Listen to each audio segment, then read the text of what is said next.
Assalamualaikum warahmatullahi wabarakatuh. Alhamdulillah, hari ini dah Ramadan ke-12, malam ke-13. Okey, insya-Allah saya sambung lagi hati-hati menjaga hati.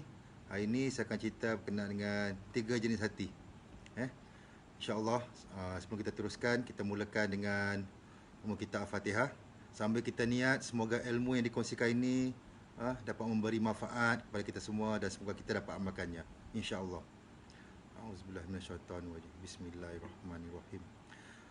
Alhamdulillahirabbil alamin. Arrahmanirrahim. Maliki yaumiddin. Iyyaka na'budu wa iyyaka nasta'in. Ihdinas siratal mustaqim. Siratal ladzina an'amta 'alaihim ghairil maghdubi 'alaihim waladdallin.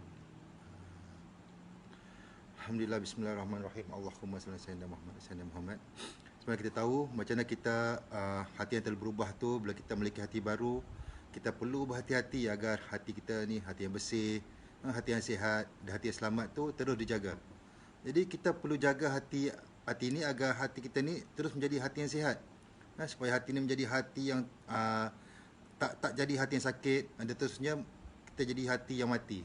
So adalah perlu kita faham tentang 3 jenis hati ini. Okey,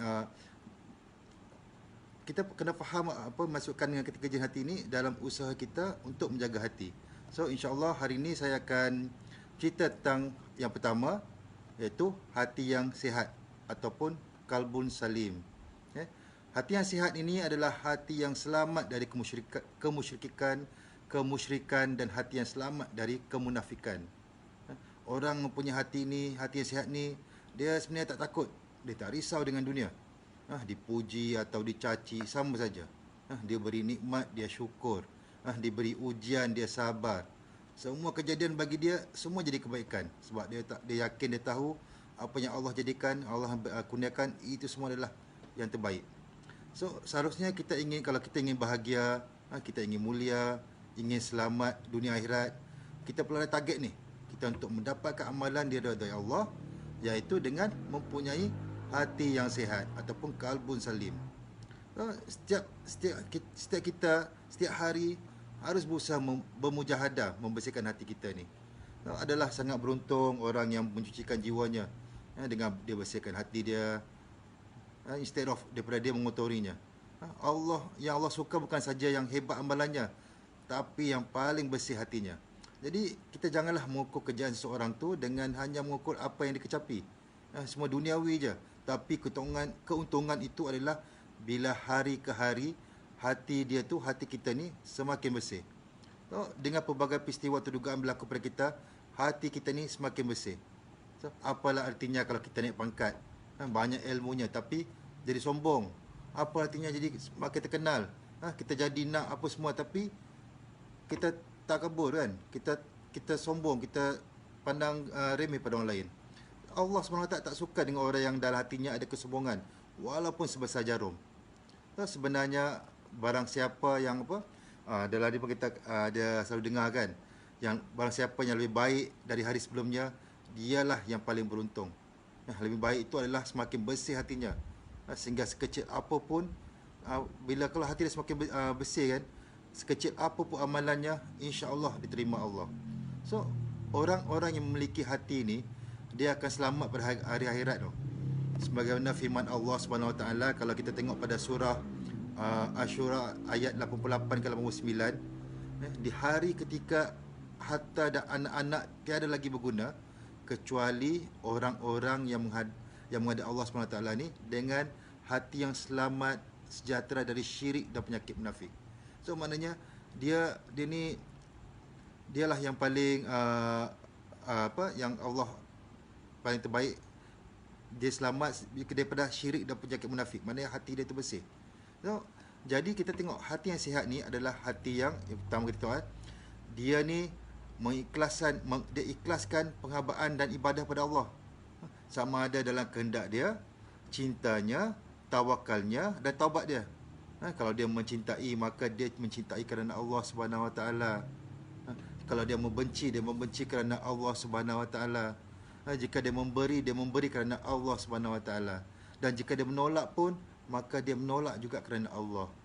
So, yang kedua, satu lagi yang mengikat hatinya dengan kuat untuk dia dia ni dia memang kuat, dia pegang pada ajaran Rasulullah sallallahu alaihi wasallam.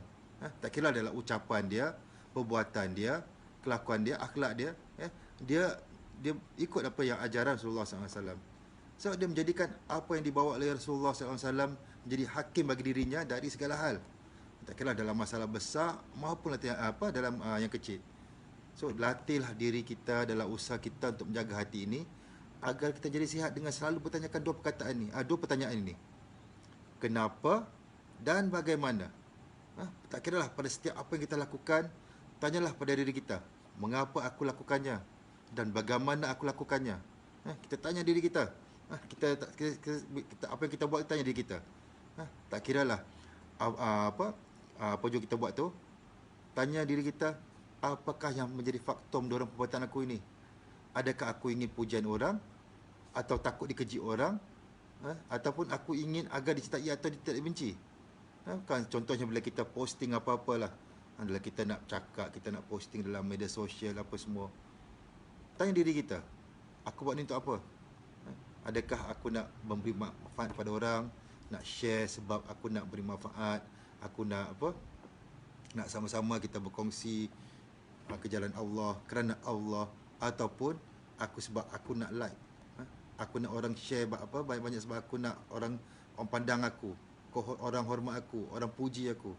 Itu kita tanya pada diri kita sendiri. Tak kira lah ada apa jua kita posting tu, kita tanya diri kita, ada aku buat ni kerana Allah suka ataupun aku nak orang suka. Kita tanya diri kita, selalu tanya diri kita juga, adakah apa yang aku buat ni kerana Allah, adakah kerana kepentingan diri sendiri ataupun hawa nafsu aku sendiri? Dan apakah perbuatan aku ni termasuk yang disyariatkan seperti yang diajarkan oleh Rasulullah sallallahu alaihi wasallam? Benda ni kita tanyalah diri kita, sebab hanya kita tahu jawapan kita. Tak kira lah apa juga kita buat tu kan, tanya diri kita. Tambah-tambah sekarang Ramadan nak ke Syawal, banyak persediaan kita. Tak kira lah ada apa juga, memang ada yang kita buat, ada yang buat kebaikan, ada yang buat macam beramal apa semua. Bila kita posting apa-apa yang kita buat tu, adakah kerana Allah, kerana Allah SWT, ataupun adakah kerana kita nak orang nampak kita baik? Adakah kerana nak kita nak apa segala amalan kita dilihat orang, diketahui orang, dihormati orang? Bila kita dalam bulan Ramadan, bila kita bagi juadah pada jiran-jiran, adakah kita nak dia dibalas? Kita bagi sepinggan mi, kita harapkan balasan sepinggan mi juga. Itu kita tanya diri kita, insya-Allah. So supaya kita kena tahu hati kita ni macam mana. So setiap hari apa setiap kita lakukan, kita tanyalah pada diri kita, mengapa aku lakukannya dan bagaimana aku lakukannya. Kedua-dua ni sebenarnya adalah penting dalam kita menjaga hati kita ni. Kerana untuk dapatkan hati yang sihat, bukan saja agar amalan kita tu diterima Allah, tetapi untuk menjamin keselamatan dan kebahagiaan kita. So, maka orang yang punya hati yang sihat ini, dia sebenarnya dia mengikhlaskan amalannya untuk Allah Subhanahu Wa Taala. Dia menjaga hati dan keinginan yang menentang ikhlas. Dia jaga hati dia supaya dia latih diri dia menjadi ikhlas. Saya pernah berkongsi juga kan, 5 latihan ikhlas. Macam mana kita latih diri kita menjadi ikhlas. Yang pertama apa? Setiap amalan kita tidak ingin dilihat orang. Yang kedua, setiap amalan kita tidak ingin diketahui orang. Yang ketiga, setiap amalan kita tidak ingin dipuji orang dan tidak takut dikeji orang. Dan juga kita tidak ingin dihargai, dikagumi, dapat penghargaan orang. Yang kelima, setiap apa juga budi kita tidak ingin dibalas orang. Kita lebih Allah sebenarnya lagi suka kita mengingatkan kebaikan orang, kita mengingatkan kebaikan orang pada kita. Bukannya kita selalu mengingatkan kebaikan kita pada orang lain. So kita kena jaga hati-hati dengan benda itu, supaya kita tak terpengaruh dengan hawa nafsu kita yang menentang dengan ajaran Rasulullah SAW. Jadi marilah kita jaga hati ini, supaya hati kita ini menjadi hati yang tak terjerumus pada hati yang menjadi hati yang sakit. Seterusnya kita memiliki hati yang mati. Nanti saya akan sambung juga berkenaan dengan apakah itu hati yang sakit dan hati yang mati, sebelum kita pergi kepada penyakit hati. So kalau kita tengok balik, kenapa kita kena jaga hati kita ni, berhati-hati jaga hati ni, sebab Sebab sebelum saya cerita, sebelum ni kan saya kata macam mana kita, walaupun kita dah memiliki hati yang baru, macam bagaimana syaitan tu sentiasa bersedia untuk mengganggu kita, menggoda kita dari kiri, kanan, atas, bawah, depan, belakang. Sebab itulah janji dia pada Allah untuk enggak menggoda manusia ni kan. So, jadi kita kena jaga-jaga hati kita supaya hati kita yang bersih ni sentiasa kita jaga dari sehari ke sehari, sentiasa kita bersihkan dia. InsyaAllah, supaya kita nak prevent dia daripada menjadi hati yang sakit, seterusnya hati yang mati. InsyaAllah. Saya akan sambung lagi dengan apa yang dimasukkan dengan hati yang sakit, seterusnya apa yang dimasukkan dengan hati yang mati pada hari-hari berikutnya. InsyaAllah. Alhamdulillah.